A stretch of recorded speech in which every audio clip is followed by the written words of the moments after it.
بسم الله الرحمن الرحیم. د هرات ملي ټلویزیون معزز لیدونکو په سلامونه محرکلی کوم. نن درېنۍ سهشنبه د 1444 هجري سپوږمیز کال د ذوالقعدې د میاشتې 10مه نیټه ده چې د 1402 د غبرګولي د 9مې نیټې سره برابره ده. ستاسو پام د دې مهال خبري ټولګې ته راګرځوم. په سر کې د څو خبرونو سرټکي. د هرات والي سره د افغانستان د ترافیکو عمومي رئیس لیدنه. په دې لیدنه کې د ویشي موټرو د ثبت په اړه خبرې وسوې.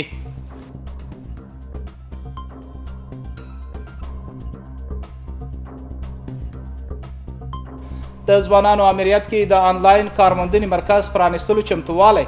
دغه کړنه به په 100 ځوانانو ته کارموندنه وکړي.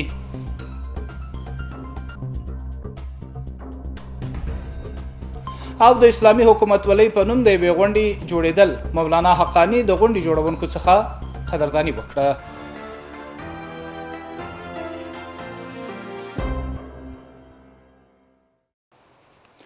او اوس هم پام وکړئ بشپړ خبرونو ته. د افغانستان د ترافیکو عمومي رئیس په هرات کې د یو شمېر ادارو استازو په حضور کې د هرات والي شیخ الحدیث مولانا نور احمد اسلام جار سره لیدنه وکړه. د افغانستان د ترافیکو عمومي رئیس ډاکټر حسیب الله مختار په دې لیدنه کې د ویشي موټرو د ثبت په اړه د سیمه ییزې ادارې د همکارۍ غوښتنه وکړه. د هرات د ترافیکو مدیریت مسؤلانو ویلي تر دې دمه په هرات کې 12300 ویشي موټر په دغه اداره کې ثبت شوي دي چې 1500 موټرو آیډي ترلاسه کړي دي. د دې مسؤلانو په وینا اوس مهال هر ورځ د 200 تر 300 ویشي موټر په دغه اداره کې د ثبت پړاوونه تیروي. د بل لوري د هرات والي شیخ الحدیث مولانا نور احمد اسلام جار د ویشي موټرو ثبت په ښار کې د بېنظمۍ د مخنیوي په برخه کې مهم بللی دی او ډاډ یې ورکړی چې سیمه ییزه اداره په دې برخه کې هر ډول همکارۍ ته چمتو ده. د اطلاعات او فرهنګ ریاست مسؤلان وایي د فریلانس مرکز د پرانیستو لپاره چمتووالی نیول شوی دی. د اطلاعات او فرهنګ رئیس مولانا نعیم الحق حقانی دغه مرکز څخه د لیدنې پر وخت دغه ټکی څرګند کړ. هغه وویل د دې مرکز د پرانیستو لپاره چمتووالی نیول شوی او د اطلاعات او فرهنګ وزارت د مسؤلینو په حضور کې به پرانیستل شي. مولانا حقانی زیاته کړه د آنلاین کارموندنې د دې مرکز د لارې به په 100 ځوانانو ته د کار زمینه برابره شي.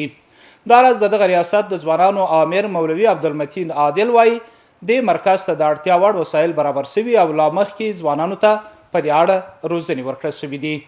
د یادونې وړ ده چې دغه مرکز طرحه 2 میاشتې مخکې د اطلاعات او فرهنګ وزارت د ځوانانو معینیت د لوري برابره او تر اوسه د چمتو کېدو چارې بشپړې شوي دي. د اسلامي حکومتولۍ د ترویج تر عنوان لاندې یو ورځنۍ غونډه د دولتي مدیرانو په حضور کې جوړه شوه. دغه پروګرام د افغانستان ځوانانو د ملي او ټولنیز بنسټ د لوري د اطلاعات او فرهنګ ریاست په همکارۍ جوړ شوی چې په هغه کې نږدې 100 تنو ګډون کړی و. د دې غونډې برخوالو داسې ناستې د کارکوونکو د ظرفیتونو لوړولو په برخه کې مهمې بللې. نور حال په چمتو کړي راپورټ کې. د اسلامي حکومتولۍ د ترویج په نوم غونډه د اطلاعات او فرهنګ ریاست په انګړ کې جوړه شوه. دا غونډه د افغانستان ځوانانو د ملي او ټولنیز بنسټ د لوري د اطلاعات او فرهنګ ریاست په همکارۍ جوړه شوې ده. په دې برنامه کې شاوخوا 100 تنو کارکوونکو ګډون کړی و. حدود 110 نفر از کارمندان ادارات دولتی از نظامی تا ملکی گرفته همه است.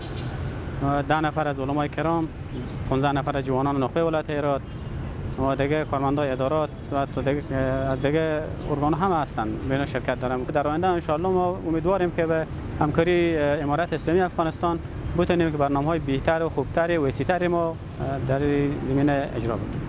د دې غونډې برخوالو هم داسې ناستې د اماراتي کارکوونکو د ظرفیتونو د لوړولو لپاره اغیزمنی وبللې. در مجموع چنین سمینارها و پروگرام‌های برای ظرفیت سازی جوانان و برای ظرفیت سازی کارمندان دولتی و خصوصا در جامعه افغانی ما که فعلا حکومت امارت اسلامی است و درخواست ما به عنوان یک جوان این است که چنین برنامه‌های بیشتر را اندازی بکنند تا اینکه ظرفیت سازی شود برای جوانا بتونن چگونگی ارائه بهتر حکومتداری برای مردم و برای جامعه تقدیم بکنند. د هرات د اطلاعات او فرهنګ رئیس هم د داسې ناستو د جوړېدو هرکلی وکړ او د هغو د پراختیا غوښتنه یې وکړه. امیدوار هستیم انشالله سمیناری که دایر می شود بهترین منبع خیر برای جوانان عزیز ما باشه و انشالله یک دستورالعمل قوی باشه و انتظار داریم تعداد جوانانی که در این برنامه ها اشتراک میکنه، تعداد کسایی که در این برنامه حاضر میشوه بسیار زیاد باشه. د دغه ریاست د ځوانانو چارو امیر هم په نږدې راتلونکي کې د ځوانانو لپاره د نوو برنامو د جوړولو خبر ورکړ. برنامه هایی که ما در آینده روی دست گرفتیم ان شاء الله العزیز همش اغلبا بر مبنای برنامه های آموزشی است، تربیتی است و در کنار اینها ما برنامه هایی هم داریم که ان شاء الله العزیز یک برنامه خیلی عالی و موفقیت آمیز داریم که همین وقتا روی او کار میکنیم و تلاش میکنیم که به زودترین فرصت محفل افتتاحیه او را هم بالاخره روی دست بگیریم و فریلنسینگ است ان شاء الله العزیز. بعد از اینکه جوانا آموزش میبینند در او میتونن که از طریق آنلاین بالاخره کسب و درآمد داشته باشند. دا ټول په داسې حال کې دي چې د دې نه مخکې هم داسې برنامې د اطلاعات او فرهنګ ریاست د لوري پر لار اچول سوي دي. د هرات د حج اوقاف ریاست وایي څه د پاسه 15 میلیون افغانۍ عواید راټول کړي دي. د هرات د حج اوقاف رئیس مولوي نجیب الله کروخي وایي د روان کال په لومړیو 2 میاشتو کې څه د پاسه 15 میلیون افغانۍ او 15,000 کیلوګرام غنم د دولت خزانې او هرات سیلو ته سپارلي دي. مولوي کروخي وایي دغه عواید د اوقافي ځمکو د اجارې د لارې ترسره کړي دي. د حج اوقاف ریاست رئیس زیاتوي چې په منظمه توګه د اوقافي ځمکو مدیریت کوي او لا ډیر عواید به ترلاسه کړي. د ډبرو څخه د تزیین لپاره جوړونکي شرکتونه د امنیت څخه خوښي څرګندوي. دغه شرکتونو مسؤلین وایي د امنیت ټینګښت د کارموندنې په برخه کې هم اغیزه لري او د اقتصاد د سمون لپاره اړین دی. د ډبرو په دې کارخونه کې بوخت کسان هم د کار څخه خوښ دي او هیله لري چې ډیری کسان په کارونو بوخت او بهر ته د ځوانانو د تګ اړتیا لري سي. نور حال په راپورټ کې د هغه شرکتونو څخه چې د مرمر او رخام ډبرو څخه ګلدانۍ او نور توکي جوړوي. په دې شرکت کې 60 تنه په کار بوخت دي او د خپل کورنۍ اړتیاوې پوره کوي. د دې شرکت مسؤل وایي 10 کاله کېږي چې دوی د ګلدانیو د ودانۍ نما او د پلو په جوړولو بوخت دي. ما فقط مشکل مواد اولیه داره، مواد خام داره. تقاضای مواد خام زیاد است، معدنش کم است. یک سنگ گران قیمته که اینجا مردم و شما یا اقتصادش نداره. د بل لوري د سیمه‌ییز ادارې مسؤلان هم د کورنیو تولیداتو څخه پر ملاتړ ټینګار کوي او په کورنیو او بهرنیو بازارونو کې د دغه توکو د پلور لپاره د لارې هوارولو هڅه کوي. ایران که هست یا کشورهای دیگه مدرک نداشته باشی حتی شبام نمیتونی راحت بخوای. این چیزایش خیلی بهتر است. این وطن مثل خانه میمونه. یعنی از هر لحاظ راحتی، از لحاظی که بری بیرون بگردی، از لحاظی که تو کس نمیتونه که مثلا بگی تو چرا کجا بودی، کجا رفتی، کجا میخوای بری.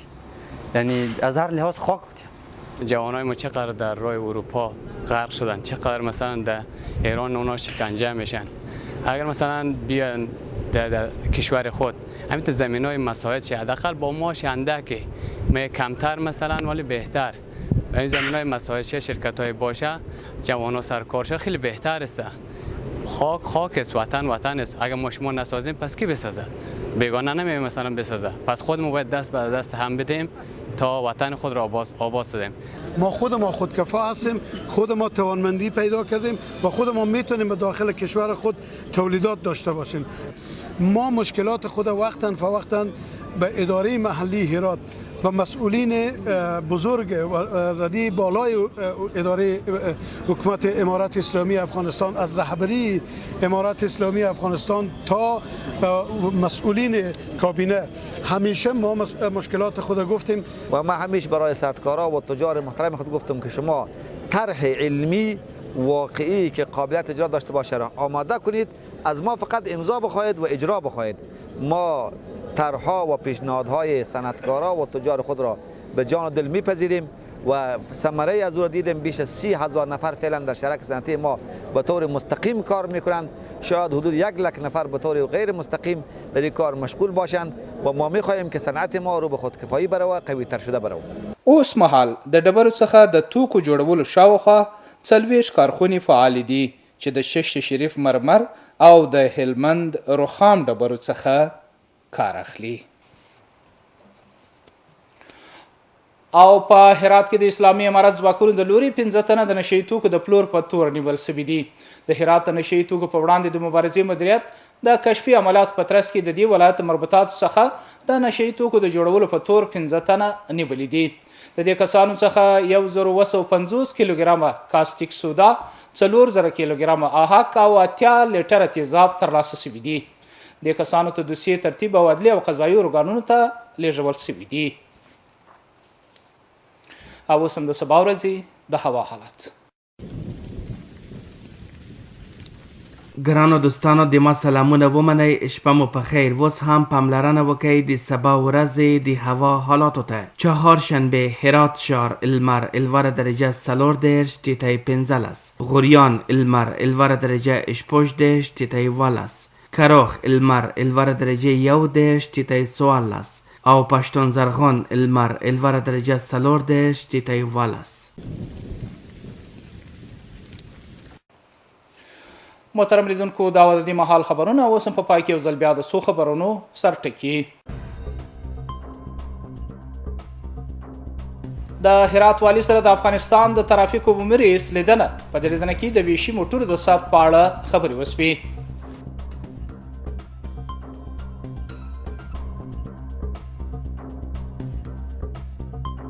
د ځوانانو امریت کې د آنلاین کارموندنې مرکز پرانیستلو چمتووالی. دا کړنه به په لسهاوو ځوانانو ته کارموندنه وکړي.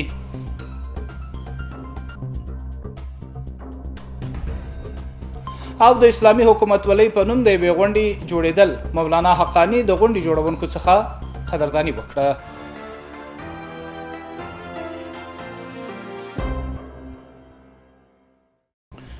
درنو محترم لیدونکو، دا و د دې مهال خبرونه چې ستاسو قدرمنو حضور ته وړاندې سوه. تر بیا مو په لوی او مهربان الله سپارم. هر چیرې چې اوسئ خوشحاله شپې ولرئ.